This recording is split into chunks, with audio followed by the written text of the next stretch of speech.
I now call to order this regular meeting of the King George County Service Authority Board of Directors. First, we'll have an invocation by Mr. Morris, followed by the Pledge of Allegiance by Mr. Miller. Please stand as you're able.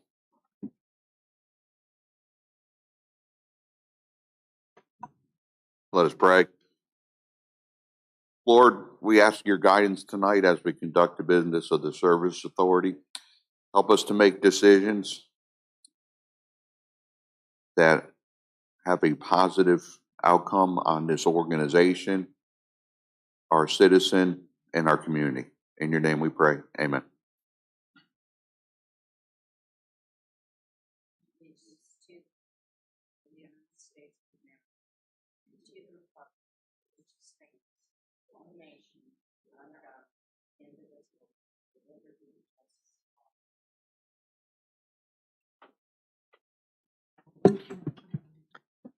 Mr. Miller, are there any amendments to the agenda tonight? No, sir. Moving on to public comment. Is there anybody in the audience that would like to make any public comments? Seeing none. Mr. Dines, is there anybody online? No, Mr. Chairman. With that, we will close public comment. Reports of members of the board. Ms. Binder? The only thing I want to mention is I did reach out to DEQ and I'll be getting a phone number and email address to Mr. Parker so they can arrange a time that they can come and whether it be a work session or a regular board meeting, and we can ask them questions, but we cannot ask questions about anything that does with our DEQ consent order. It's just about the process of water and wastewater and regulations and permitting and just a Q&A session. Thank you. Ms. Cleveland? Yes, good evening. Just want to pass on that there was no positive responses in the James Monroe District on the decision for the water and wastewater contract. A lot of my constituents are very upset, saying that the board did not make the decision in their best interest, but rather in the best interest of the county. And I just want to make sure that all of our board members know that we are not working for the county, but we are working for the people that we're representing. It shows another financial mismanagement that was not thoroughly thought through for the foreseeable future. I did have an employee reach out to me. It was very disheartening to see that the employees of the Service Authority were continuing to advise that they're being mismanaged, not given communication, provided leadership or guidance on what their future is going to look like. And I also wanted to have Mr. Miller, who is the interim general manager and also the county administrator, talk about the economic development, particularly if the economic development officer was spoken with, and if the raise in rates and the additional contract is going to have any adverse effects on getting any companies to come to King George. Ms. Kopka? Thank you, Mr. Chair. I too had a question for Mr. Miller, perhaps during your general manager's report. What steps have been taken to contact employees, if you could let us know, since we decided to shift and have Inboden become our service provider? What steps have been made to relay that information to employees? And then do we have any idea, has Inboden contacted any employees yet for interviews? So if you could answer that later, please. Thank you. Like my colleagues, I've received the email from the employee also, still digesting it. On a different note, kind of a personal experience which might benefit some residents. I had an appliance repairman at my house, working on some things. We were discussing a funny taste I was getting through the water and the ice in my machine. He believes it was something having to do with whatever they lined the braided water line with. And on his recommendation, we changed it to a poly line, and I've noticed a marketable improvement. to the taste and quality of my water and ice. So I throw that out at anybody that might be having an issue to consider changing your line. Thank you. Thank you, Mr. Morris. To wrap this up with my report, I attended a meeting with the economic development on potential future development here. Had some discussions on that with regards to water and wastewater. Also had several discussions and meetings with HR and Mr. Miller about the transition. We did work out.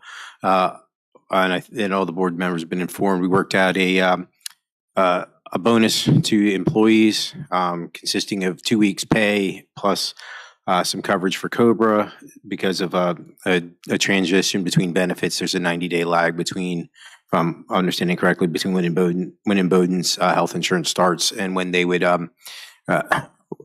when our employees switch over into Bowdoin, so they'd be on COBRA. My understanding is that Bowdoin is paying for the individual COBRA, but for the family portion, we are giving them money so they can cover the family portion of the COBRA payment, I believe. And then finally, I did get the same email from the individual employee, and we're working through that with Mr. Miller and HR because there's several things going on. So we'll leave it at that.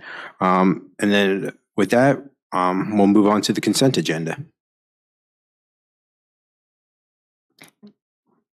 I move to accept the consent agenda as written.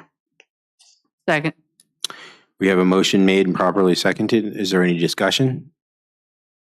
All those in favor? Aye. Aye. Aye. Chair votes aye, motion carries. Report from the county attorney. The contract with Bowdoin has been executed. I think everyone's aware has an April 1st start date. And we are continuing our discussions with DEQ regarding the consent order. That's all I have for this evening. Thank you, Ms. Lackey. Any Mr. Chair, questions? I just want to clarify for the audience, how long is the contract? Is it 3, 5 years? It has an initial term of 3 years, and then there's optional extensions of an additional 15 years possible. Up but to not 15. required. Yes. All right, thank you. We don't have any presentation reports. Action items. We need, because of the April 1st start date, there's this period between basically probably 2 days from now and April 1st where we need to extend the contract to cover in Bowdoin because I think it switches over on the 9th. Is that correct, Ms. Lackey?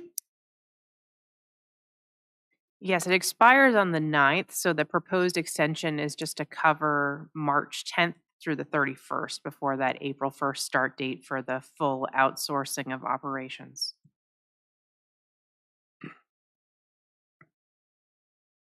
Sir, any questions, discussions? Mr. Chairman, I have a question. So is the 10th through the 31st, is it prorated then, or are they, okay, thanks. Yes, it is prorated for the, 21 days instead of the 30 or 31 we would normally have in a month. Are there any other questions? If not, I'll entertain a motion. I move to extend the interim wastewater contractor and charge services through March 31st. Second. We have a motion made and seconded. All those in favor? Aye. Aye. Aye. Chair votes aye, motion carries. Moving on to discussion items. We voted to get the restructuring committee going, but I think we want to kind of solidify that. That's sort of why I put it here in the discussion items. We need to make sure who's on the committee. I know Ms. Binder said she'd like to be on it. I'll be on it. I think probably HR and Mr. Miller would be good to have on it. Would anybody else like to be on the committee? But that'll. I'm not talking out of turn for Ms. Binder. That's probably good. Yeah, Go ahead. I was going to suggest that, whatever committee work is done is ultimately going to have to be at the review of the legal counsel because, there are things that would be governing a service authority and what happens and things like that. So, The only other suggestion I would have is a timeline on it. And don't know what everyone, so it would be done by a certain time, not take forever. Yeah, so I'm looking to try to get this fired up and get some kind of direction worked out within the next 2 months, probably by the end of April would be to at least have kind of a framework to somebody so we can start, because I know there's going to be discussions with the Board of Supervisors besides just us, our board, to get everything worked out. So I'd like to have something that people can look at and discuss by the end of April. So April 30th, then would be and then the only thing I'm sure also we would have to take whatever we ended with and consult DEQ because of consent order concerns. So does that seem reasonable? If so, I'll kind of we can work on setting dates. I'll send an email out to everybody. We can work on setting dates to meet and go kind of throw some ideas out there, see what things look like. yeah, I don't, from our standpoint, from Derek and myself and whoever else may be involved from staff, I mean, we can certainly work with that. So, All right. I'll send an email out so we can get some dates on the calendar to go over stuff. Okay, that works. All right, moving on. Is there anything else that anybody wants to discuss with regard to that? Or we'll move on to then the general manager's report. Mr. Miller.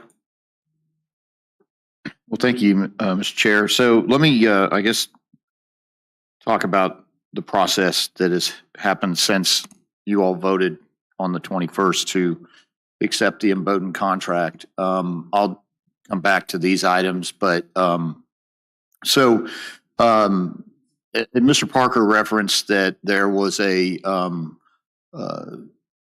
determination to provide a transition bonus that all employees that stay with the service authority through the 31st of this month will qualify for.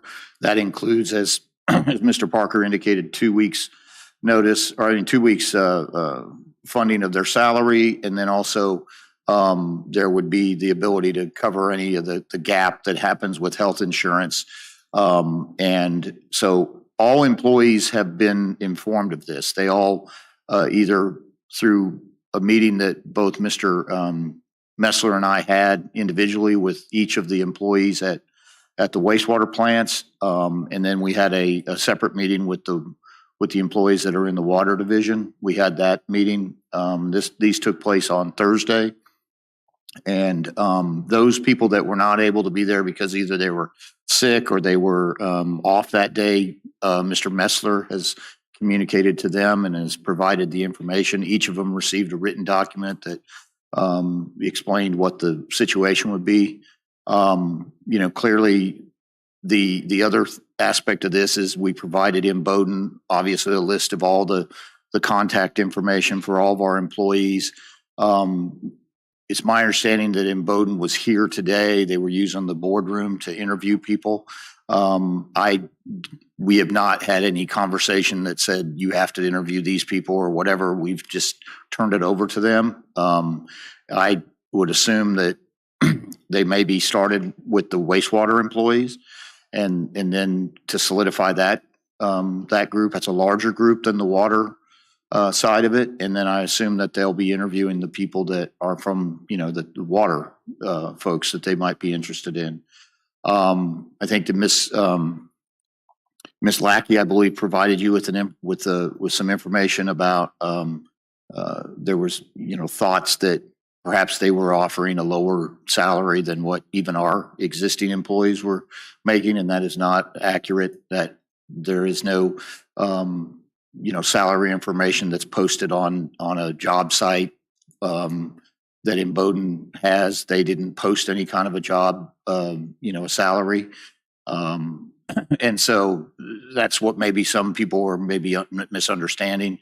The plan is to obviously work with them and to help them with the transition process.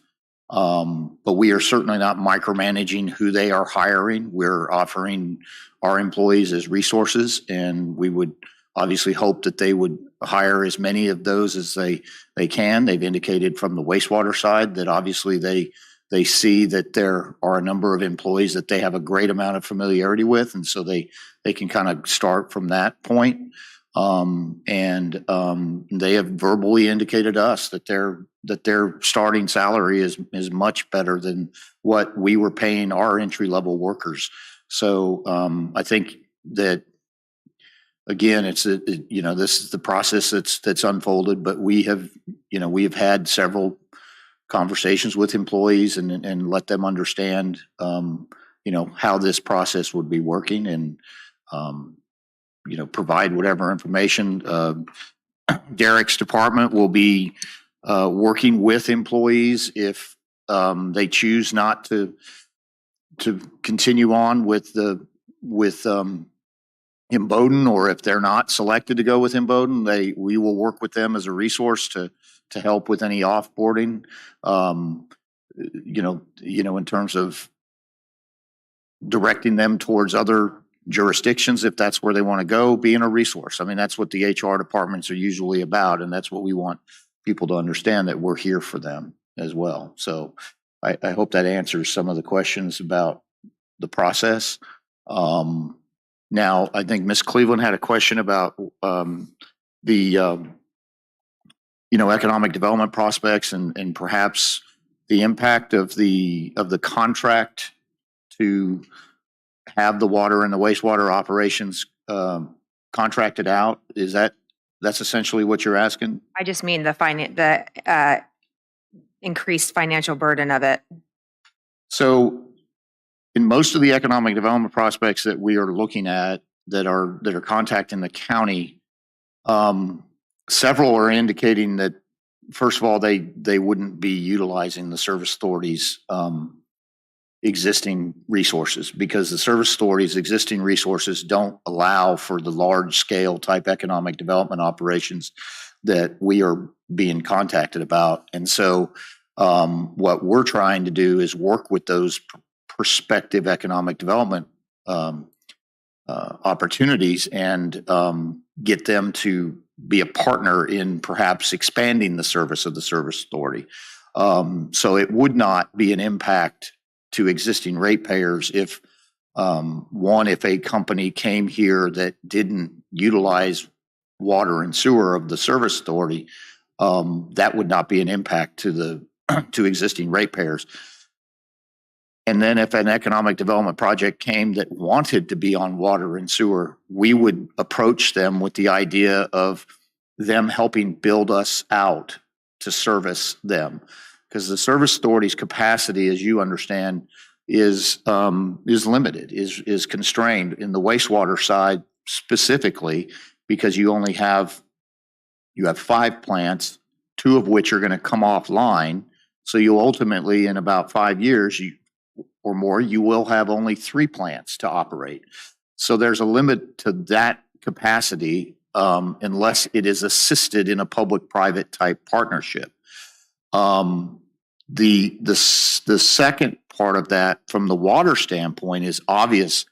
The ability of the service authority to service existing customers is already restrained by the fact that you have limits on how much you can tap of the existing groundwater resources that you have. So each well site that we have is under a pretty strict limitation of what usage you can have. So we have to look at public-private partnerships to possibly come in and build out our existing service.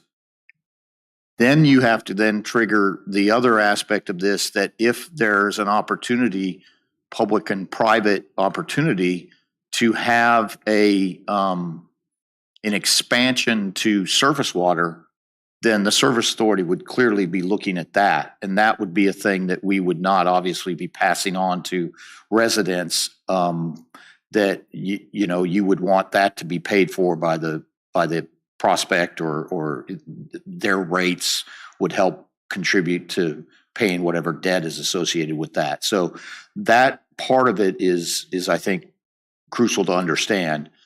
I think maybe another way of also looking at it is from the standpoint of attractiveness of this county to economic development prospects. I think that the idea that you're going to now achieve a lot more professionalism and at a quicker rate with your water and your wastewater, and this is not a reflection on the existing services. These gentlemen and these ladies have done a great job for us, but I think that we know that we were kind of we were having a difficult time dealing with DEQ. And I think this focus of contracting out the water and wastewater operations is a step in the right direction to get yourself in a better situation with DEQ, which then leads to a more attractive set of utility services that you can offer to an economic development prospect, if that makes sense. And I guess I'm just saying, I think this will only help us in that area. Does that answer your question, Ms. Cleveland? It may be helpful for, what is his name, the Economic Development Officer? Mr. Minor, What's his name again? Mr. Nick Minor. Yes, Mr. Minor, to come and talk to us about some of the things that you talked about with the public-private partnership and how that may help the county and the service authority. Because in the meantime, the burden lays on the clients of the service authority, and it will continue until we have some sort of expansion. Well, I'll chip in because I've been in some of these things. There's some of the proposed opportunities that are coming up have some interesting ways that we could make more money for the service authority. One of them, a couple of them are looking at helping get us on surface water, but there's also the possibility to sell them the effluent back off the plant in Hop Yard. So sell them basically the treated sewage water. Instead of dumping it in the river, we'd sell it back to them at a reduced rate, which is an economic stream for us that we can't tap right now. So that for their purposes that they're looking at, they can use that cleaned sewage water for their processes, and we can make money on that. And that's there's interesting prospects that'll allow us to do that in several locations.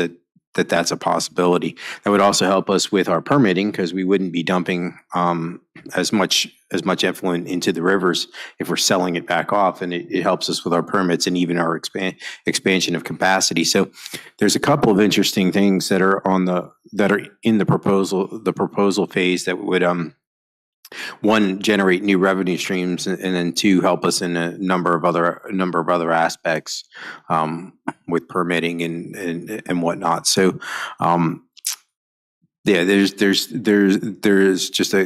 several interesting opportunities that are sitting out there that we won't be supplying the bulk untreated water for some of the stuff, but we can supply quote unquote non-potable water coming off the treatment plants for several of the projects. So that would be an interesting opportunity to make more money that on something right now we just dump in the river.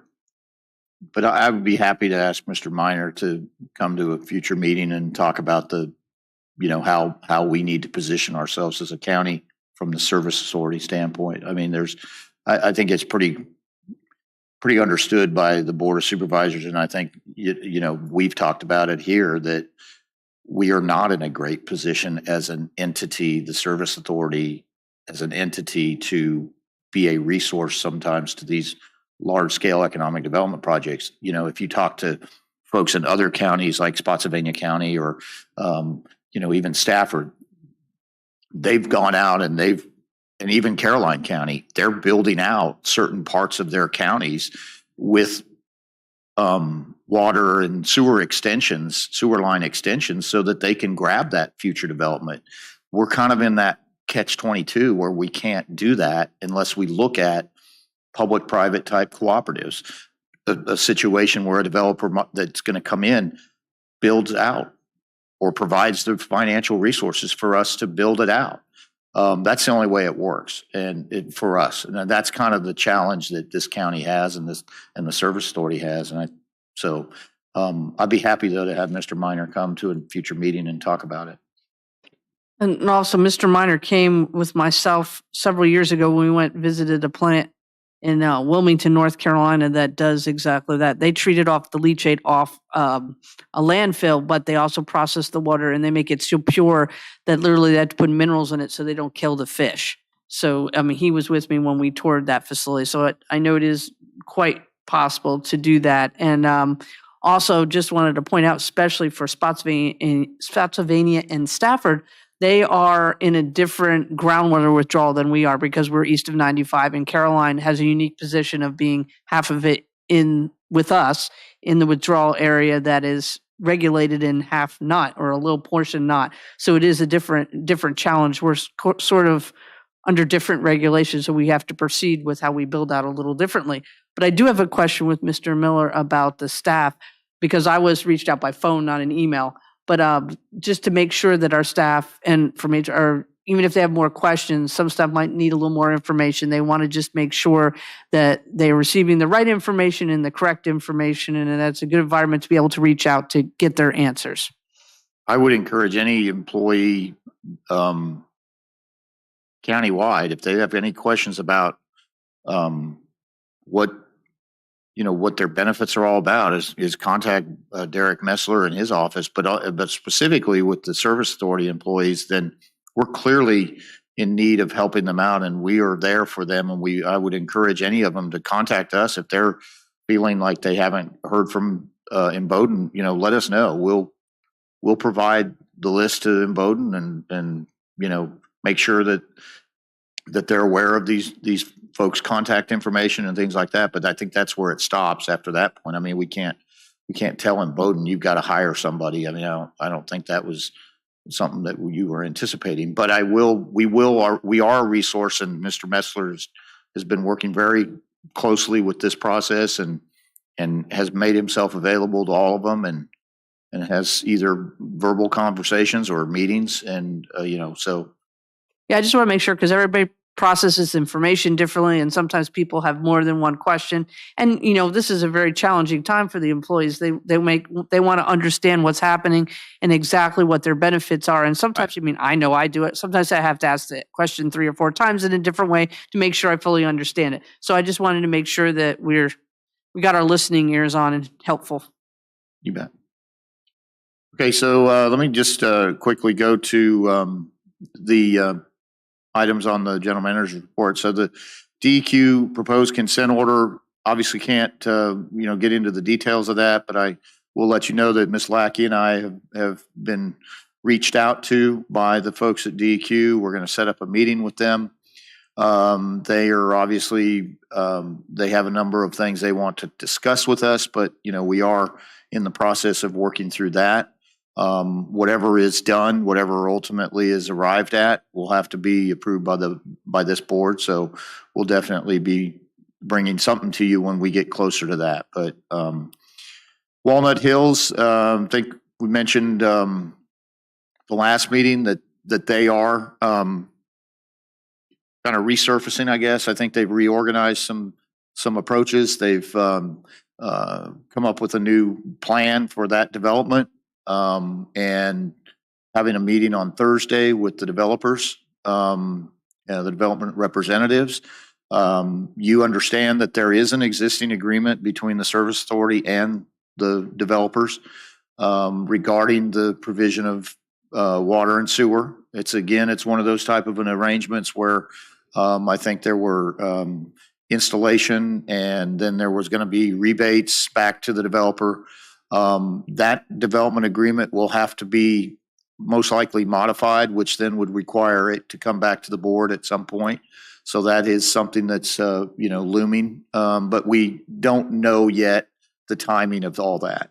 It's my understanding they are going from essentially 42 units now to 100, as they're trying to repackage this under some townhome type arrangements. And so they're working through the rezoning process, but they would be, obviously having to have an agreement with the service authority. And so there would be something that would come back to you on that. Some of the other residential developments, I think I pointed out, we have one on Indian Town that is out there, and that is a Indian Town and Route 3.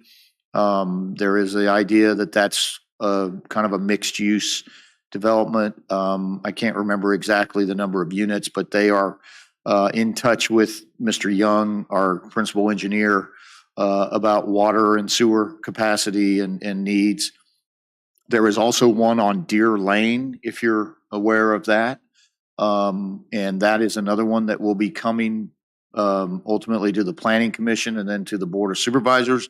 But there would be water and sewer service on that. And that one falls in the Arnold's Corner well system. And so we have to be very careful about the usage there. And we're working with them on their capacity needs.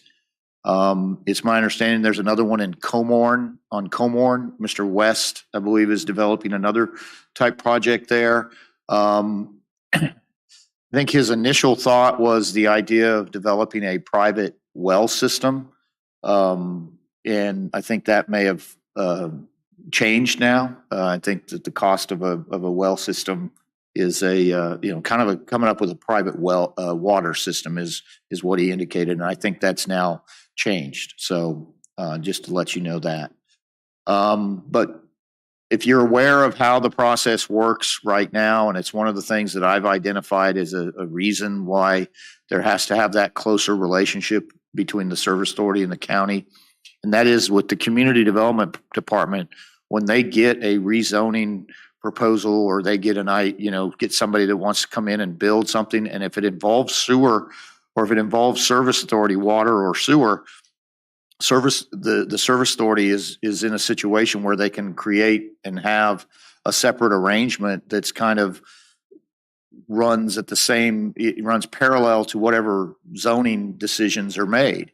I think that you ought to make sure that it's more of a unified situation with community development. So that's where we're working closer with community development so that you don't have these separate arrangements that could come months or more after the rezoning is done. It needs to be something that's more all tied together. So last item I would just point out is community project information. Today, several staff, and I think Ms. Bender, you might have been on there. I don't know if Ms. Kupka was on, but Representative Spanberger's office put together what they call community project. That's the new buzzword that they're using. It used to be called earmarks, and earmarks are good if you get it. Not so good when other places get it, but no, we definitely were a part of that, and we've got some good ideas. And I'm going to meeting with staff tomorrow to come together on some ideas that we pursue some projects. There's a very short window, and I think we want to make sure that we've got the best foot forward. So if anybody does have anything you want us to put forward, let me know. I know that there's a lot of restrictions, but there's also a lot of pots of money that fall basically under the way the Congress is organized in terms of the various subcommittees and committees. So like you have agricultural money, you have economic development initiative money, you might have transportation money and whatnot.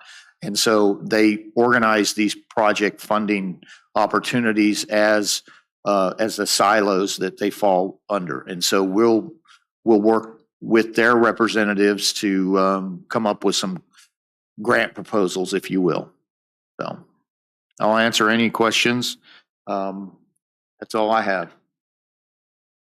Are there any questions for Mr. Miller?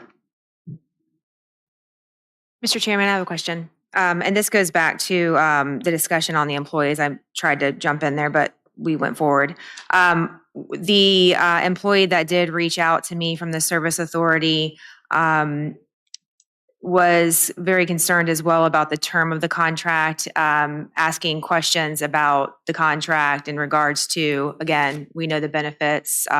We brought that up already, but also what happens, how long the term is, what happens after the term. And so when I get these kinds of emails or hear this kind of feedback, again, I just want to make sure that everyone is aware that the communication is clearly not being taken. And I think that there needs to be some sort of official communication from the county if it hasn't already been done given to the employees so that they understand and know what their future looks like. I can't imagine that we have an employee that just saw that they're interviewing for a job that may or may not still be in effect after 3 years. So it's just something that we need to think about and probably talk to. I mean, I would say if it was in my job, I would send an official communication to make sure that we're touching all the different subjects that we know are sensitive to them right now. Also, Mr. Miller, can you just let us know how much the cost is going to be for the extra pay that we're paying the employees? We have, every employee got an individualized letter. So I don't know what employee that reached out to you, who that was. We had a conversation with, like I said, with every employee. Some employees were more concerned with, hey, what am I getting? I want to, I don't know that I want to stay around. And then we had some conversations with employees that were more to the line of, I'm going to, what's the transition period? Because Bowdoin is interested in me and I want to be, and I'm interested in Bowdoin. So I want to know what all that's about. And then we had other employees that we did have 1 or 2 employees that asked about the nature of this contract. And I explained to that person or those persons that it was a 3-year contract initially, like Ms. Lackey indicated. And then beyond that, what happens after that? I don't have a crystal ball. I would think that that's a decision for the board to make it in 3 years. So, but information has been provided. I guess because there's some numbers and I don't know that there's any confidentiality necessarily that's associated with like their social security numbers or anything like that. I would probably have to ask Ms. Lackey how she would want us to distribute that to the board, but happy to provide it because every employee got an individualized letter that spelled out the amount of money based on their pay rate and whatever time they've got, that kind of thing, or their situation with employment health insurance. They all got an individualized letter that explained everything. And Derek indicated that, when he met with them that, he was available to help them with any VRS or any kind of aspects of this. So I would defer to either, let Mr. Metzler and Ms. Lackey figure out the best way to show you this information if you really want to see what each individual. Yeah, I don't need to see what each individual got, but I think that we at the board and our clients need to know how much we're paying extra for the contract. And I think that as we go through this, we need to be mindful of all the extra fees that we are going to be piling up because of the contract that we did. So not individuals, but I think just in total, what does that look like? Well, we can provide that, and I will tell you that it's budget neutral.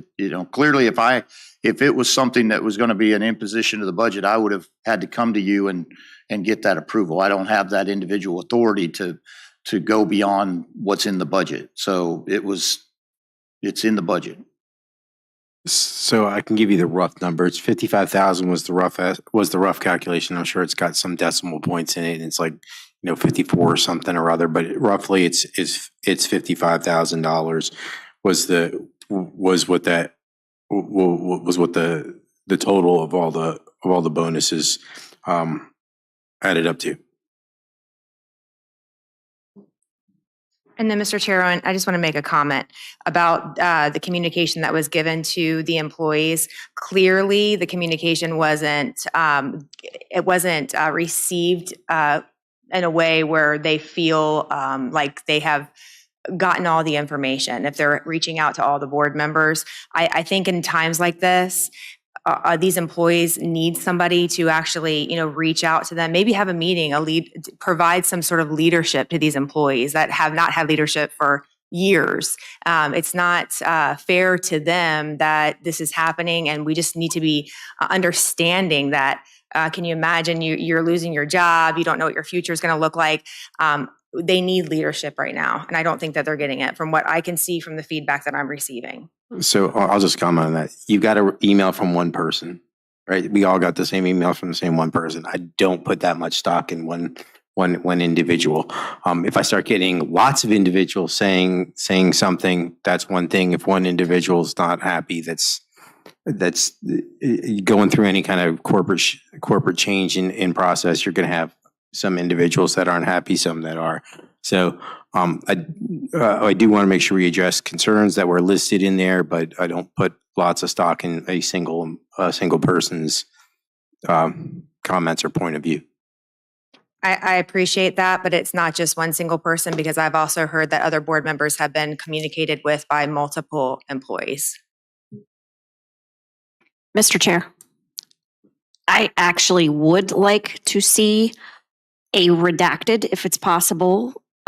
Ms. Lackey, if we are able to have a redacted copy of one employee's letter, take out their name, take out whatever pay or whatever, but I do want to see what was sent.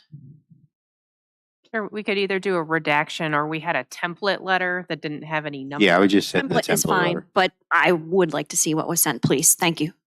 Mr. Chair, I just want to reiterate, because I mentioned it before, because I've had more than one employee reach out to me. I just want to make sure that we're open again, or maybe send a follow-up letter with just more information, a Q&A fact sheet, and make sure that the employees know that they can come. There's an open door to come and speak to HR or to you, Mr. Miller, so that they can get more questions answered, because not everybody receives information in the same way.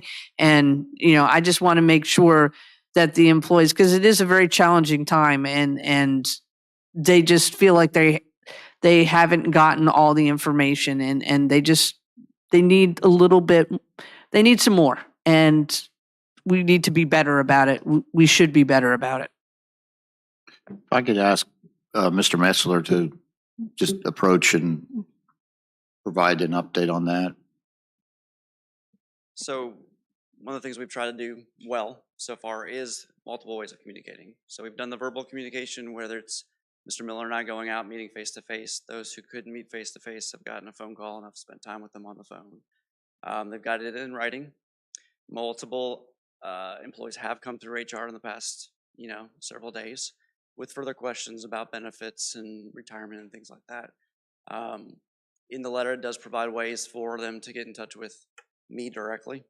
And I've had multiple different calls from employees. So I'd love to see questions you all are getting. So if you want to funnel them through Mr. Miller down to me, so that we can specifically address those questions, because we do have multi avenues, and we're here to work with them, because we know this is a change, and we are here to get those questions answered. So if there are other questions that they're coming to you on, if we can filter them back through Mr. Miller, we'd be happy to address those, contact them individually, and get them answered as quickly as possible. We're trying to be as available, and hope that we can continue. We will continue that. One quick question. Was there a letter you sent out? Can we get a copy of the letter? It was just asked by. Well, not just the salary, but like if there was a separate letter. I think Yeah, it was- she- I think Ms. it Lackey's was gonna Ms. send the Lackey draft. was going to send us the template that we Okay. put together that won't get into the details of individual employees' information, but it would show you the letter that was sent to everybody. Okay, thank you. Any other questions, discussion? All right, moving on to information.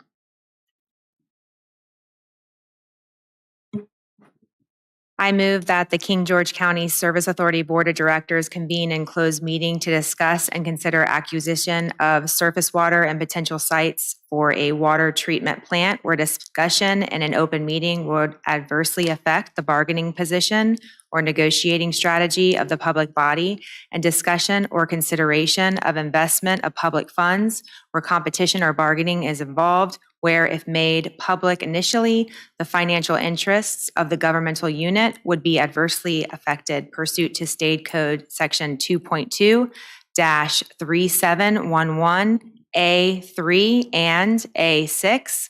Discussion of legal considerations associated with proposals for the same are also authorized by State Code Section 2.2-3711A8 for consultation with legal counsel concerning specific legal matters requiring the provision of legal advice. Second. We have a motion made and seconded. All those in favor? Aye. Aye. Aye. Chair votes aye. Motion carries. We are in closed session.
I move that the King George County Service Authority Board of Directors return to public meeting and certify by vote that only public business matters lawfully exempt from open meeting requirements by Virginia law, and only such public business matters as were identified in the motion convening the closed meeting were heard, discussed, or considered during the closed meeting.